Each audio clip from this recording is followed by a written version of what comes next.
जय माता दी। माता के 10वें दिन श्री महाकाली जी की पूजा की जाती है और काली जी की पूजा करने से शरीर के सभी कष्ट दूर हो जाते हैं। श्री दुर्गा सप्तशती का 10वां अध्याय। ऋषि बोले, अपने प्राण प्रिय भाई निशुम्भ की मृत्यु देखकर इस प्रकार सेना को भी मरता हुआ देखकर कुपित होकर शुम्भ कहने लगा, अरे दुष्ट दुर्गे, तू बल के घमंड से गर्व मत कर। अरे अभिमानी, तू तो अन्य स्त्रियों के बल के सहारे लड़ रहा है। देवी बोली, अरे दुष्ट, मैं अकेली हूँ, संसार भर में मेरे समान दूसरी है कौन। देख, ये तो मेरी विभूतियाँ हैं, मुझ में ही प्रवेश कर रही हैं। इतना कहते ही ब्राह्मणी आदि सभी शक्तियाँ उस देवी के शरीर में समा गई। अकेली अंबिका देवी रह गई।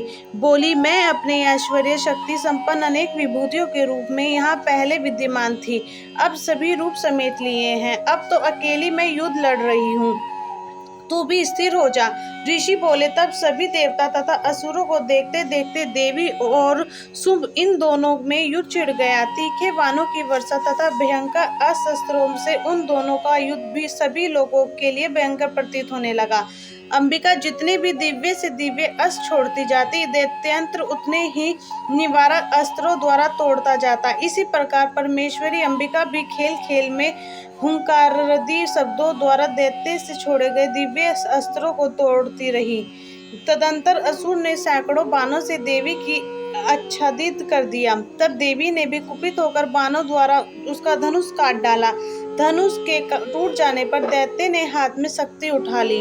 धनुष तो पहले ही कट चुका था। तब तो भयानक मुकद्दर लेकर अंबिका को मारने के लिए दैत्य उद्यत हो गया। आते ही उसके मुकद्दर को भी तीखे तीरों से काट दिया। फिर भी वह असुर मुक्का तानकर बड़े वेग से दौड़ा। आते ही उस दैत्येश्वर ने देवी के हृदय में मुक्का मार दिया।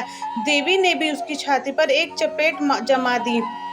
देवी की उस चपेट के लगते ही उस दैत्यराज पृथ्वी पर गिर पड़ा। गिरकर भी सहसा उसी प्रकार उठ पड़ा। तब उछलकर देवी को उठकर आकाश में स्थित हो गया। वहां भी निराधार होकर चंडिका देवी उसके साथ युद्ध करने लगी। आकाश में उस समय असुर तथा चंडिका आपस में घोर युद्ध हो रहा था।